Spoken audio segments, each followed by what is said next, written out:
Presenting The Third Man.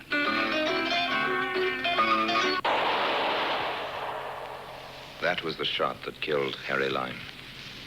He died in a sewer beneath Vienna. As those of you know who saw the movie The Third Man. Yes, that was the end of Harry Lime. But it was not the beginning. Harry Lime had many lives. And I can recount all of them. How do I know? It's very simple. Because my name is Harry Lime.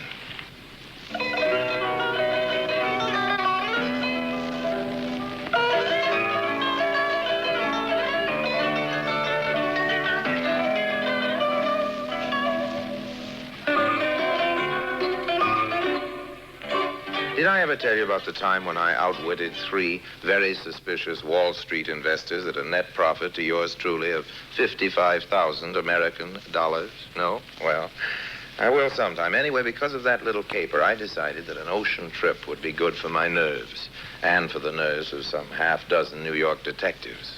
And that's how I happened to go on a holiday. A rogue's holiday, if you will.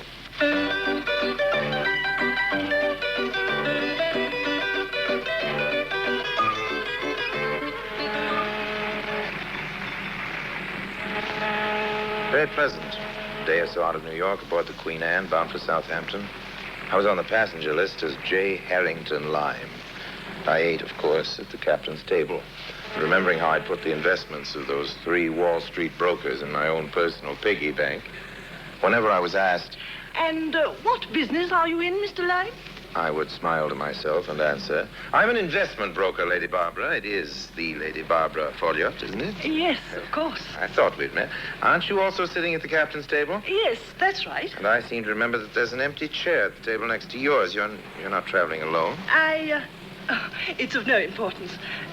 You are on a holiday, Mr. Lime? A holiday? Well, after a manner of speaking, yes. I don't understand. I'm so interested in my work, Lady Barbara, that I'm seldom able to keep from mixing pleasure and business. Oh, you seem so young to be engaged in so complex a business. Investment banker. I always thought all bankers were portly men in their 50s. Well, every banker must be able to inspire confidence in his clients, Lady Barbara. The incompetent banker relies on his appearance and his maturity. And you? I rely on my record of success, ma'am.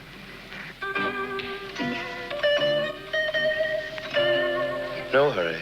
No hurry at all. Not while I was on my holiday. Pleasant boat, Queen Anne, scheduled to take 6 days to Southampton she was. I had plenty of time. But the question of Lady Barbara Folliot's bank account and the question of the empty chair next to it, the captain's table, preyed a bit on my mind. So I looked at the passenger list. There she was, all right. Lady Barbara Folliot, stateroom A deck, stateroom for 2 right now.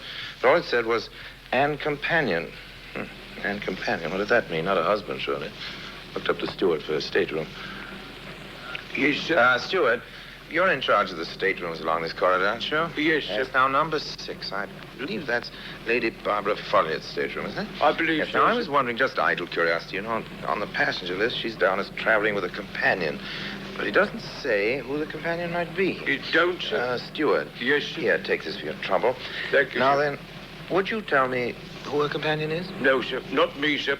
Will that be all? Yeah, just a minute now. Yes, After sir. all, old man, I slip you a $10 bill just for a bit of information. The lady in question, sir, slipped me a double sawbuck not to give out that information, sir. A double sawbuck? $20, sir. Ah, yes. Well, then I'll just take this for your trouble. Thank you, Now, sir. then, about Lady Barbara's companion. You were planning a little hanky-panky, no doubt, sir. Hanky-panky? Worried, were you, sir, lest the companion might be the husband of the lady in question? Yes, something like that, yes. Looking for a little shipboard romance, no doubt, sir. That's it. Now, who's the companion? You've got clear sailing, sir. The companion's not her husband.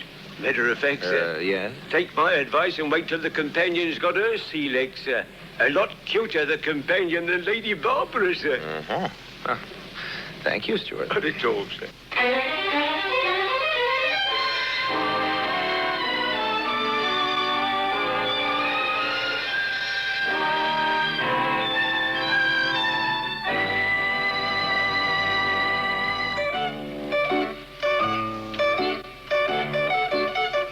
So, in the next day or so, I found opportunities for squiring Lady Barbara around the boat. Cocktails in the evening, a drink or two after dinner, even a game or two of deck tennis in the afternoon. Something she'd said made me prick up my ears, redouble my attentions to her as a prospective, shall I say, client. We were having brandy in the lounge after dinner. The other day, Mr. Lyme. Yes? You were saying that what you relied on to inspire your clients with confidence Was my continuing success. Yes, that's right. I must say, you inspire me with confidence. Well, that's half the battle for an investment banker like me. Have you some problem with your own investments? To be frank, yes, I have, Mr. Lyme. We must talk of it further tomorrow. Why not now? Thank you. I should like to, but the truth is, I must spend... Your companion. The reason for the empty chair next to you at the table. Hmm? Yes, She hasn't her sea legs yet, hmm? How did you know it was she, not he? Well, it's no matter. You'll probably be meeting her tomorrow. If she takes a liking to you, Mr. Lyme, as I have, then perhaps we can do some business. That is, if you want to. Oh, any way I can be of service to Lady Barbara.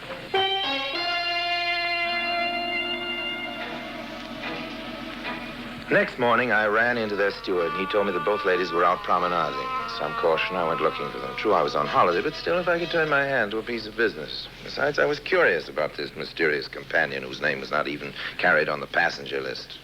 Turning a corner on the promenade deck, I nearly bumped into them. Quickly, I ducked back behind a bulkhead as they passed.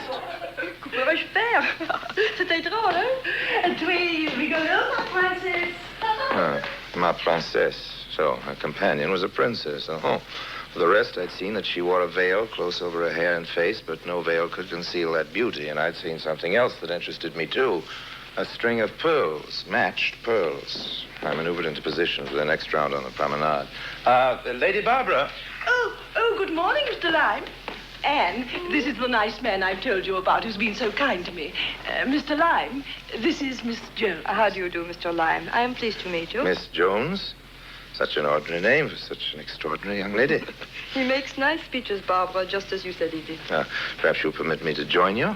Oh, I'm so sorry. We were just going in, Mr. Lyme, weren't we, Barbara? Well, then at least, Miss Jones, maybe you will join me and Lady Barbara this evening before dinner. Mr. Lyme insists on the practice of buying me a cocktail before dinner, Anne. Why, I should like that. Only as to cocktails, the ship's doctor told me that perhaps until I am stronger, I should drink champagne. Perfect. I'll make sure there's a bottle nice for you, Miss Jones.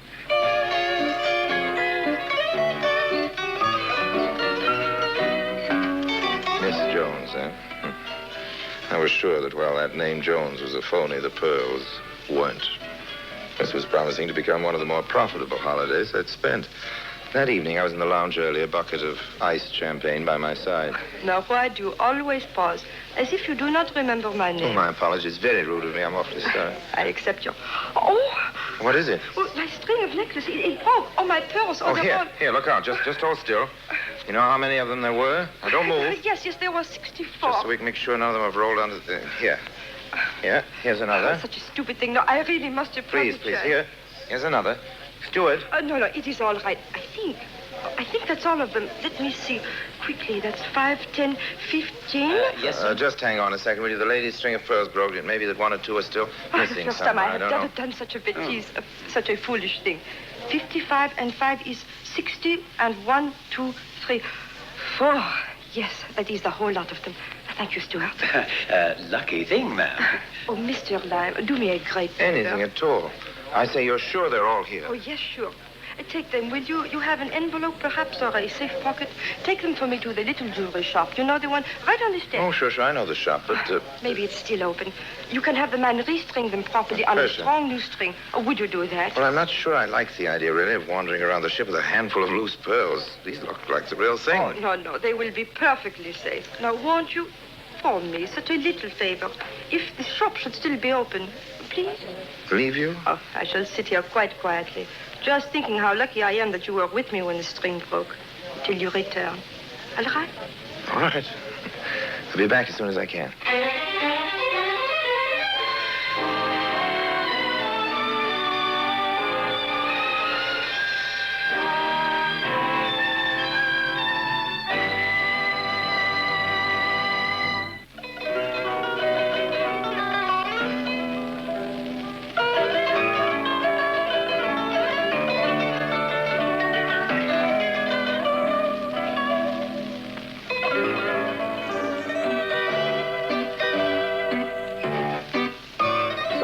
was, by myself, free as the wind, with 64 pearls in my pocket.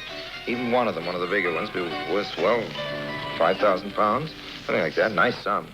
Oh, I'd say this string closer to 150,000, sir. Well, I was a pretty rich man there for a few minutes. There you are, sir. Yes. That string shouldn't break very quickly. Thank you very much. What do I owe you? Oh, forget it, sir. It's a privilege to be handling those pearls, even if only for a moment. It would have been foolish for me to temper with his fortune while we were still aboard ship. 2 days we'd be in Southampton, at which there'd be still plenty of time. The important thing was to get this lovely girl's confidence, which I most certainly did. And the second thing was to pry under her incognito. Oh, the band has begun playing again. It has? Can't you hear it? What's the matter with you? But I need all my 5 senses for something more important than looking at nights or listening to dance Oh, bands. no, Mr. Lime. Harry, Oh, no, Harry, you must know. if the night is warm, it's because it must be to afford you a warm mantle. If the band is playing, it's only to provide a setting for your voice. Miss Jones. My name is Yes? Anne. Don't move. Please. What price the warmth of the night or the music of the band? Oh, you kiss very expertly, Mr. Lime. Harry, Or should I say you seem very practiced. if a cat may look at a king, Yes? then perhaps it's all right if I kiss a princess. You recognize me. Well, I knew you were a princess, not your name, if that matters. You are uncanny, Mr. Lime. Harry. Anne, since you have gotten this far and since you have shown yourself trustworthy, I can see no reason for not telling you anymore. I am Anne de Bourbon, Princess of Helvigstein. At your service, ma'am. You have heard of our principality? It is in eastern Germany, beyond the Iron Curtain. I should say it was. It is no more. It's all gone except... Except what? I'm not sure. I will not know until I meet my husband in London.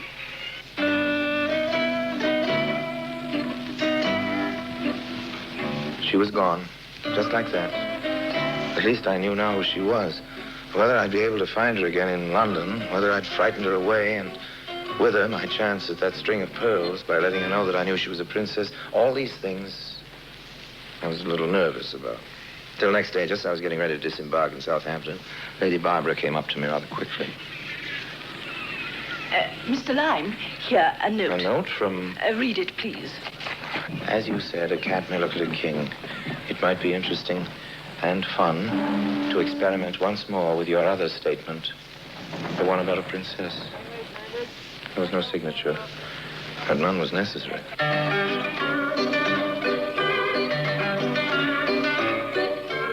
So she had arranged that we should meet again after all. And when we met again, away from the dangerous confines of an ocean liner, I proposed to relieve her lovely neck of those lovely pearls. Oh, sure, I was on a holiday and sentiment was involved, but these were factors that had to be disregarded. My scheme was foolproof. As it turned out, the scheme wasn't needed. The first time I saw her in the sitting room of her Carlton suite. Years ago, Harry, when the Red Army was driving through East Germany, we had to flee. My husband hid what was valuable that we had. Jewels, some gold plate, a pitiful collection, really, but all we had. He hid it himself. He alone knew where it was. He trusted in those days no one. Then, a few weeks ago, we planned to get it back. It would cost us a lot, we knew. Bribes, the purchase of a plane, fee for the pilot, more bribes and always more bribes. Klaus had to fly into Helvigstein, don't you see, himself. A mad and dangerous idea. I think so. But he refused to tell anyone else where his cachet was. He could not trust anyone. I went to America to raise some funds that was needed. Lady Barbara has been good enough to lend us more.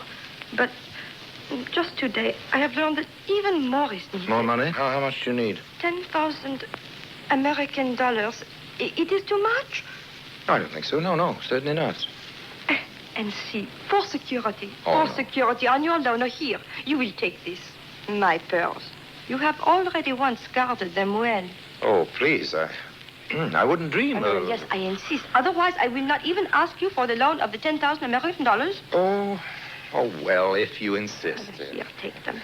Now, how can we arrange to get the money? Well, I have more than that here in the hotel safe in American dollars, too. Just let me ring the desk.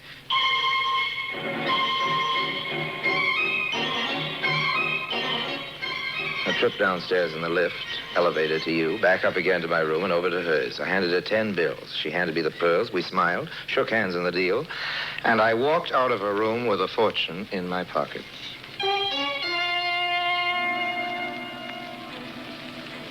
He called for a celebration. Pal of mine runs a pub saloon to you in London. I use it as a sort of message center. I have letters sent me there. My pal knows all the gossip who's in town, who swindled whom, all the news I need in my business, so I went straight to him.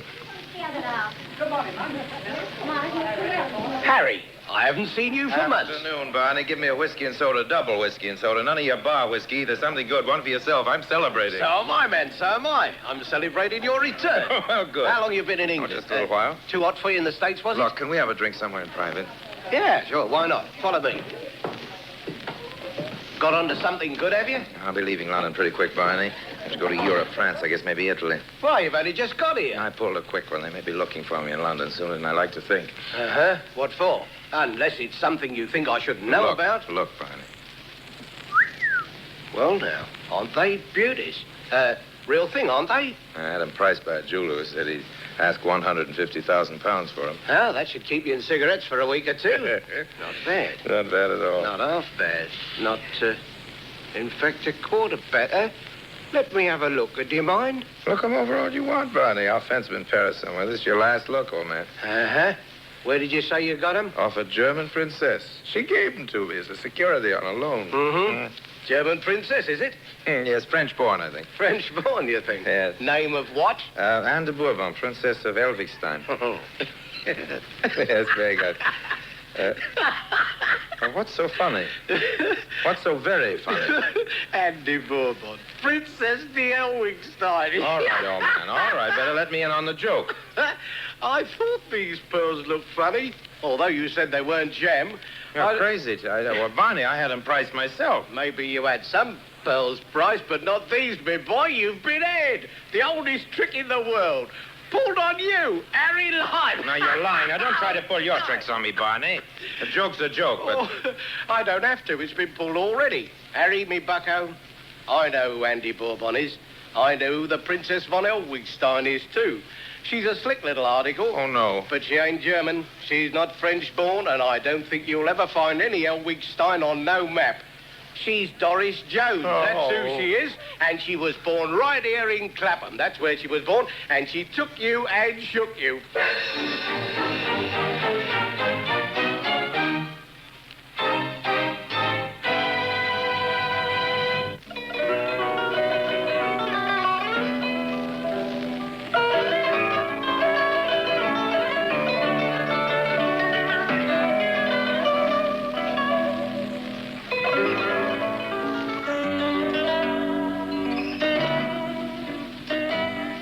Well, it seems that Miss Jones found herself a legitimate prince, one of those exiles in Portugal, and settled down with him in Lisbon. I ran into her at Estoril a couple of seasons later. She was a real princess now. But it seems His Highness isn't as young as he was and probably never was, so the princess is very democratic. She asked me to their place for dinner, said she thought I'd be interested in some of the interior decorations. I was.